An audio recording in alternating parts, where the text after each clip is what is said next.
I was about to say nothing major has changed lately in the whole US-Russia standoff, but I'll take that back. There's a fresh bombshell fueling talk of war. Poland's top general just warned that Russia is in pre-war mode against NATO. Yeah, pre-war. As in laying the groundwork for a conflict. This comes right after a bizarre sabotage incident on Polish railways that officials suspect was Russia sending a message. And heck, that's not all. Vladimir Putin is out there showing off a new nuclear-powered missile, nicknamed the Flying Chernobyl, and bragging that Russia now has the highest-level nuclear forces in the world.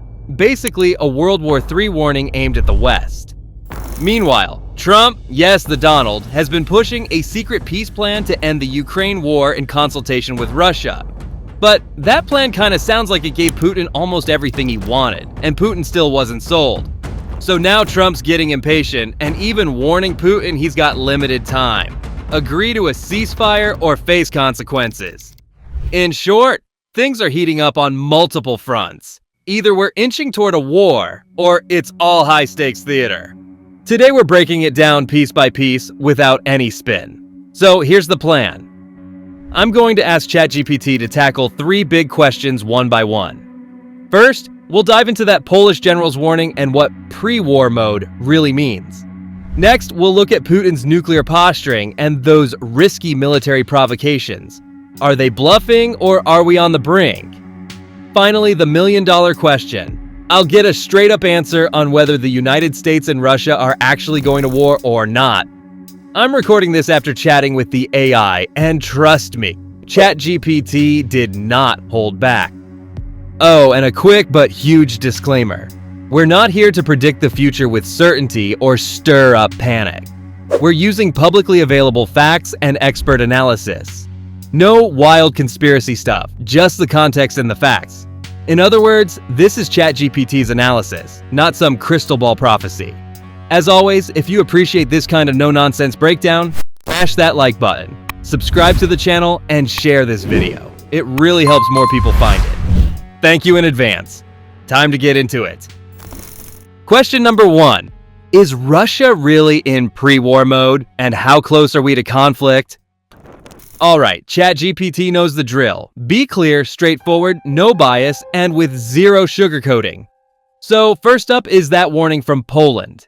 General Wisław Kukuła, the head of Poland's armed forces, said on the record that Moscow has begun the period of preparing for war, and that this is a pre-war situation, basically hybrid warfare. That's on top of the sabotage we just saw on a Polish railway line. An unprecedented act of sabotage, according to Poland's prime minister. Poland hasn't outright blamed Moscow yet, but let's be honest. Russia is the prime suspect. So I asked ChatGPT, how seriously should we take this? Is Russia actively gearing up to fight the United States? And NATO? Or is this just talk? And what does pre-war even look like in 2025? Here is ChatGPT's answer. The Polish general's warning is eye-opening and should be taken seriously, but it needs context. When General Kukuła says Russia has begun the period of preparing for war, he's talking about a phase of intensified hybrid warfare. We're seeing sabotage and covert ops, like those railway explosions in Poland, and other hostile acts just below the threshold of an open attack. It's basically Russia testing the waters, probing NATO's defenses, sowing confusion, and trying to weaken resolve before any real clash. In other words, it's pre-war in the sense of setting the stage. Importantly, pre-war doesn't guarantee there will be an actual war. Analysts note that these hybrid moves, cyber attacks, sabotage, drone incursions, are meant to prepare the environment and see how we react, but they don't mean a full-on invasion is inevitable. In fact, a full-scale Russian invasion of a NATO country like Poland is unlikely right now, given Russia's military strain in Ukraine and NATO's collective might. Even that Polish general tempered his statement by saying this is a pre-war situation, not an actual war. So it's a warning, not a declaration that war is a done deal. That said, the risk is very real. Russia's actions show a willingness to expand belligerence beyond Ukraine. We've got Russian drones and possibly even Putin's ally Belarus sending drones into Polish airspace recently. We've got the sabotage on critical infrastructure inside NATO territory.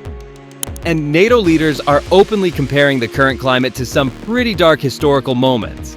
One US defense official even likened it to 1939, pre-White Wing, and 1981, Cold War climax. Those comparisons aren't thrown around lightly. They suggest this is the tensest East-West standoff in decades. So, how close are we to conflict? Well, it's closer than we'd like, but not at the point of no return. Think of it as a Cold War 2.0 vibe. Intense hostility, constant small-scale clashes in the shadows, but both sides still trying to avoid lighting the fuse on an outright war. NATO is on high alert. Poland's president said the country is at its closest to open conflict since World War II. The Baltic states and Finland are even withdrawing from a landmark landmine treaty to beef up their borders. These are defensive moves because those countries feel the heat.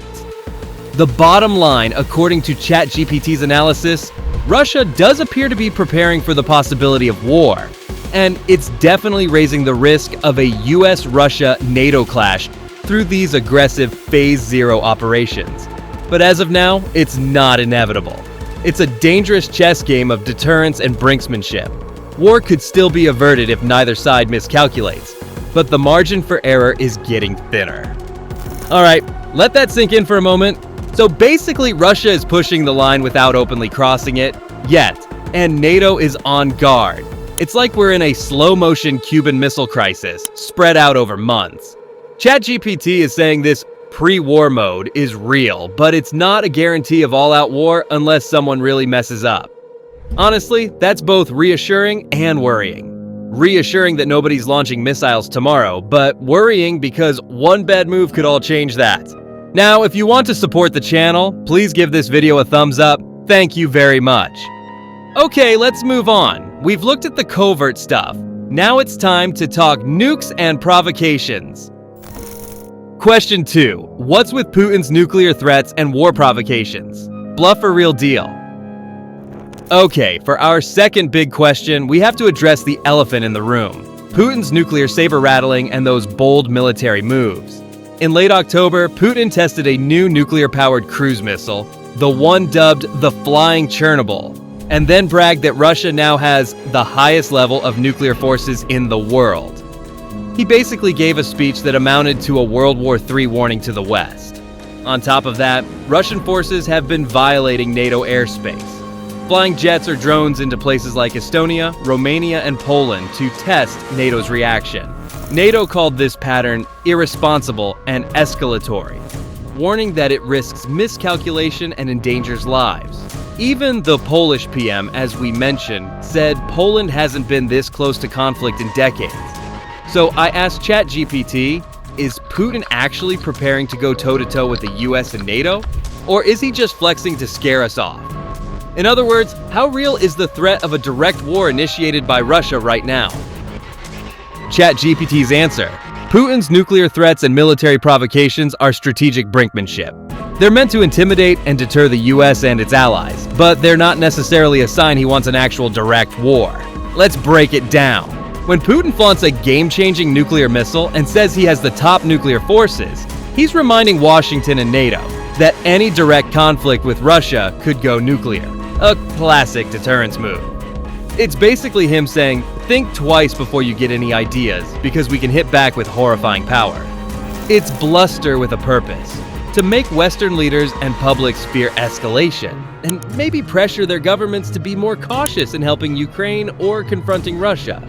However, that doesn't mean it's all a bluff. Putin has invested heavily in modernizing Russia's nuclear and conventional forces. Just look at that missile test. The Burevestnik cruise missile flew for 15 hours and potentially has unlimited range. Russia's also ramping up production of hypersonic missiles that can strike targets over 3,000 miles away, putting even parts of the US in range. And those repeated airspace incursions into NATO countries, they serve multiple purposes: testing NATO's response time, normalizing aggressive behavior, and trying to find cracks in the alliance's resolve. This isn't random. It's a coordinated pressure campaign. The risk, of course, is miscalculation. If one of these Russian jets or drones gets shot down or causes an accident on NATO territory, things could spiral. NATO has a treaty obligation, Article 5, to defend any member that's attacked. So if Russia intentionally or accidentally kills NATO troops or civilians, we could suddenly be facing a direct confrontation. ChatGPT points out that serious analysts are worried that the world could sleepwalk into a big war through these incremental escalations. Basically, no one plans to start World War III, but we might end up in one if each side keeps upping the ante thinking the other will back down. So, is Putin likely to deliberately start a war with the US? Well, probably not deliberately. He knows a full NATO fight would be disastrous for everyone, including himself. But he's willing to play a very dangerous game. From Putin's perspective, these threats and provocations are working for him so far. They have made some in the West hesitate out of fear of escalation. He likely believes that as long as he doesn't cross a clear red line, the US and NATO will stop short of direct intervention. He's trying to have it both ways. Pursue his war in Ukraine and intimidate us without triggering an actual NATO response. Bottom line, the threat is real, but indirect. Putin wants us to believe he might go all the way, nuclear or war with NATO, so that we hold ourselves back. It's a high-stakes bluff in that sense, but with plenty of real military muscle behind it. ChatGPT's view is that we should absolutely take these threats seriously, because even if Putin doesn't want an all-out war, he's creating conditions where one could happen by accident or by pushing too hard. In plain English, Putin's playing with fire. He's hoping we're the ones who blink, but if nobody blinks, that fire could spread. Okay, got it. So Putin is basically saying, don't mess with me, I've got nukes and fancy missiles, and he's buzzing NATO's borders to show he means business. But he probably doesn't actually want to launch World War III. He just wants us scared. It's like he's brandishing a gun in a standoff. He hopes he never has to pull the trigger because the threat alone gets him what he wants. Problem is, as ChatGPT noted, when you wave a loaded gun around, accidents happen. Someone flinches wrong, and bang. This is intense stuff, guys. And let's not forget, while all this is happening, Ukraine is still under attack every day, and Western aid is what's keeping them in the fight. Aid that Putin is trying to undermine with these threats. Now here's where things get even more interesting. Enter Donald Trump. Trump's angle on this whole US-Russia saga is unique. He's been both strangely friendly with Putin at times and unpredictably tough at others. He's also eyeing another term as president. So finally, I put the big question to ChatGPT, and I didn't want any beating around the bush. Question 3. Will the US, under Trump, and Russia, under Putin, actually go to war? This is the million-dollar question. Given everything, the hybrid attacks, the nuclear saber-rattling, the failed peace deals, are the United States and Russia headed for war? And I mean a direct war, not just fighting through proxies. Some people fear that with all these escalations, war is almost inevitable. Others say, no way, neither side actually wants to fight outright. Also, what about Trump's role in all this? Trump insists he could end the war in Ukraine quickly and has positioned himself as someone who can deal with Putin. But on the flip side, we've seen reports that earlier this year, Trump's team offered a bunch of concessions to Putin, basically letting Russia keep parts of Ukraine, which Putin ignored. Now Trump's tone has shifted. He's arming Ukraine again and warning Putin to make a deal or else. So is Trump going to deter Russia, or could his unpredictability actually make a clash more likely? I straight up asked ChatGPT, are we actually going to see a war between America and Russia? ChatGPT's answer, if we're talking, will USA and Russia go to war? The honest answer is, not if they can help it. But the risk is the highest it's been in decades. Both Washington and Moscow know a direct war could go nuclear and destroy everything. So neither side wants that war. All of Putin's brinkmanship is aimed at getting what he wants without fighting the US directly. And the US, for its part, is trying to support Ukraine and contain Russia without American and Russian troops shooting at each other. That's the whole tightrope. Now, could it still happen? Yes, unfortunately. The path to war might not be a conscious decision, it could be a chain reaction. Imagine a Russian missile accidentally hits Poland or kills US military advisors abroad, or a terrified Russian pilot shoots down a NATO aircraft somewhere. Suddenly, we're in a tit-for-tat, and it escalates before anyone can stop it. History is full of wars nobody truly wanted, but stumbled into anyway. ChatGPT's analysis highlights that possibility. Experts literally warn we might sleepwalk into a conflict.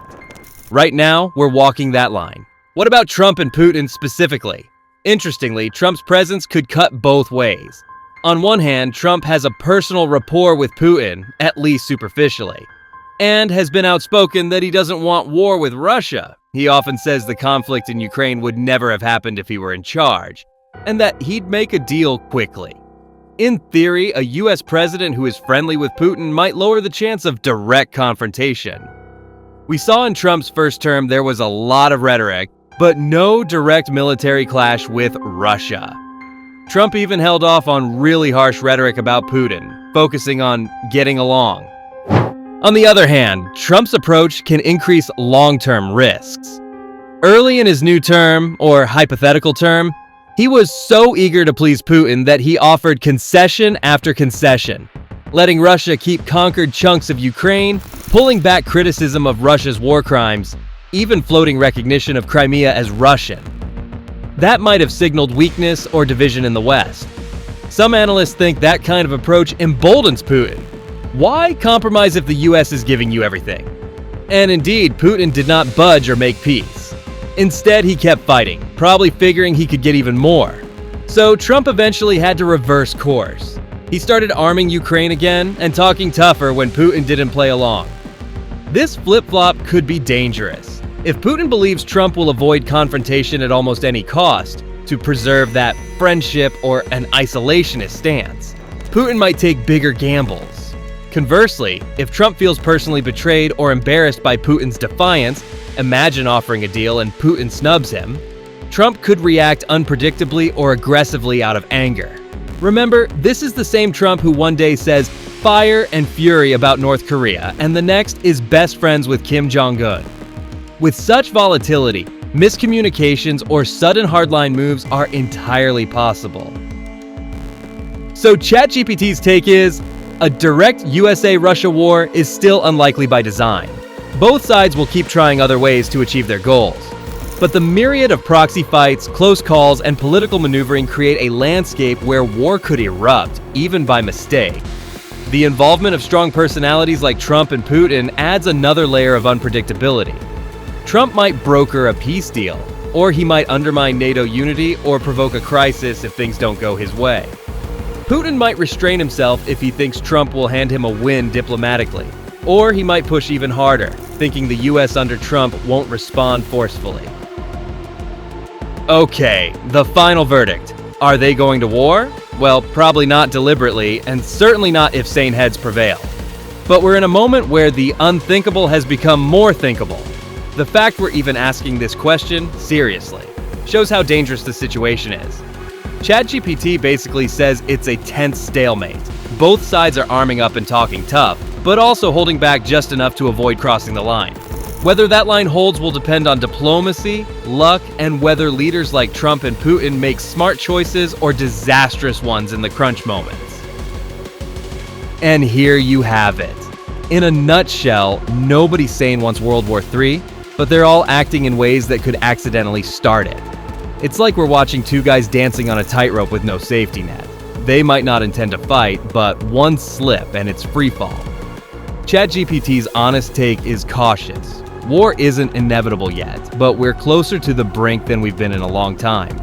And when it comes to Trump and Putin, it's a weird mix of chemistry and rivalry that could either defuse the bomb or light the fuse, depending on circumstances.